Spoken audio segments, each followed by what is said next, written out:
Saudações a todos, sejam bem-vindos ao Palavra Diária. É uma honra, uma grande alegria ter você aqui. Pessoal, a nossa conversa hoje é sobre o pecado original. E para a gente começar, eu quero lançar essa pergunta no ar. Você sabe o que é o pecado original? A gente ouve tanto essa expressão, né? Mas será que já paramos para pensar de verdade no que ela significa e no impacto que tem na nossa vida? Então vamos lá. Para a gente entender de verdade o plano de Deus para a salvação, a gente precisa ir na raiz, na origem do problema, e é por aqui que a gente começa, definindo o que é o pecado. Olha só, essa definição é chave. O pecado original é o evento que originou a condição de pecado de toda a humanidade. É o primeiro pecado humano, mas não se restringiu apenas a Adão e Eva. A partir deste momento, o pecado se tornou parte da natureza humana, e todos os seres humanos nascem e vivem em pecado. O que isso quer dizer na prática? Que não foi só um deslize, um erro isolado lá no Jardim do Éden, sabe? O que aconteceu ali em Gênesis 3 mudou a estrutura de tudo. Foi uma transgressão que contaminou a própria natureza humana. O pecado deixou de ser algo que estava lá fora e passou a ser algo aqui dentro. Uma condição, uma herança para todos nós.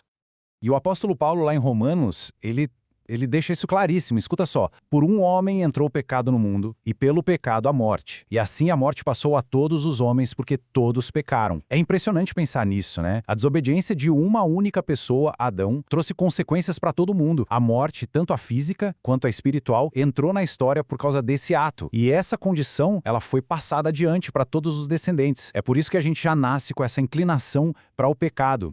Tá, mas e aí? Quais foram as consequências imediatas disso tudo? O que quebrou de verdade naquele momento lá no Éden? Vamos dar uma olhada.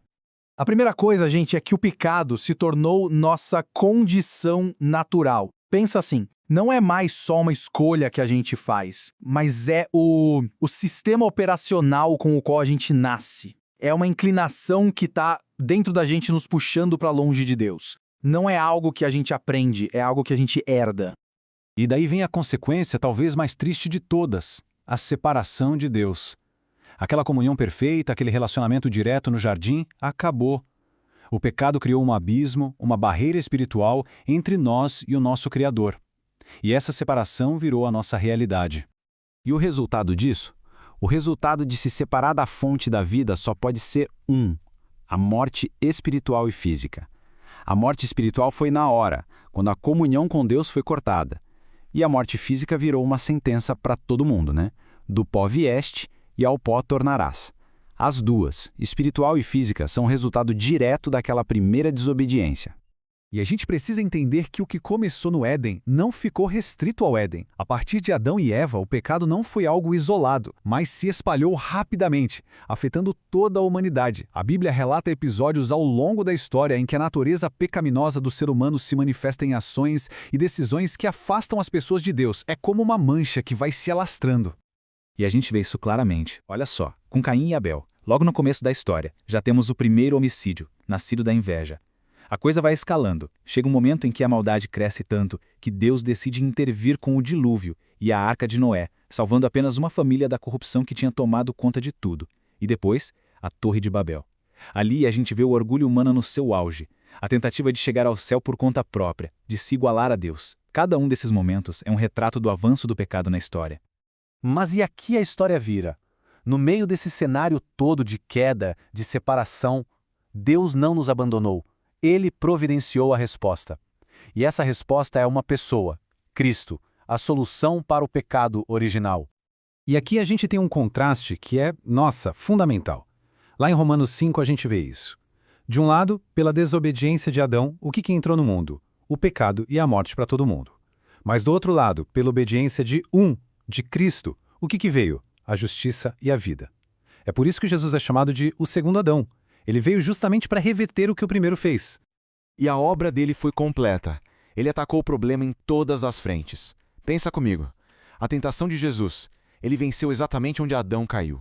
A morte de Cristo foi o sacrifício perfeito, definitivo pelos nossos pecados. A ressurreição de Cristo, ali ele venceu a morte de uma vez por todas. E o resultado para nós? A nova criação em Cristo. A gente recebe uma natureza totalmente nova, transformada. Ok. Mas e a gente? Como é que essa história toda de tanto tempo atrás se conecta com a nossa vida hoje? É exatamente isso que a gente vai ver agora. O que significa o pecado original em nós? A gente precisa entender como Cristo transforma a nossa condição pecaminosa, que é algo muito prático. Primeiro, ele nos dá poder para vencer o pecado. Pelo Espírito Santo, a gente não está mais sozinho nessa luta. Segundo, ele nos reconcilia com Deus. Aquele abismo que o pecado criou, Jesus fechou. Ele restaurou a ponte. E terceiro, ele nos dá esperança de um futuro sem pecado. A gente passa a ter a certeza da vida eterna na presença de Deus. Bom, e para a gente ir fechando, conclusão. Vamos juntar tudo que a gente conversou e pensar um pouquinho no que é central em toda essa história. O pecado original introduziu a corrupção e a separação entre Deus e a humanidade, mas em Cristo encontramos a resposta definitiva para o pecado. Todos nós nascemos em pecado e vivemos sob o domínio do pecado, mas Jesus Cristo veio para nos libertar, nos purificar e nos restaurar ao Pai. Sua morte e ressurreição garantem a vitória sobre o pecado e a vida eterna é a promessa para todos que o recebem pela fé. Essa é a grande notícia do Evangelho. O problema é seríssimo, mas a solução que Deus proveu em Cristo é infinitamente maior. Então fica essa reflexão. Será que realmente entendemos o pecado original? Porque, sabe, entender o tamanho do problema é o que nos faz valorizar o tamanho da solução, a imensidão da salvação que temos em Cristo. A gente não pode minimizar isso. O pecado nos afasta de Deus. Esse afastamento é a morte eterna. Não é uma questão só de fazer coisas erradas, é uma questão de destino eterno. E diante de uma realidade tão séria, a Bíblia é muito clara, não deixa margem para dúvida. Precisamos entender biblicamente que só Jesus nos salva. Não existe plano B, não existe outro caminho. E é muito importante frisar isso. Só Jesus. Não uma instituição religiosa ou alguém, mas só Jesus pode nos salvar. A salvação é uma pessoa, não um sistema. É um relacionamento direto com Ele. É por isso que a nossa missão é clara. Precisamos anunciar o Evangelho de Jesus, o verdadeiro Evangelho, que ensina também o que é pecado. Um evangelho completo que fala do amor de Deus, mas que também fala da nossa necessidade de arrependimento. Porque Cristo é a resposta definitiva para a nossa condição. Ele venceu o pecado, venceu a morte e nos oferece um caminho de volta para o Pai. Conversamos assim sobre o pecado original. Convidamos, se inscreva no canal, compartilhe essa mensagem e vamos juntos na leitura da Bíblia Sagrada. Deus abençoe grandemente a todos.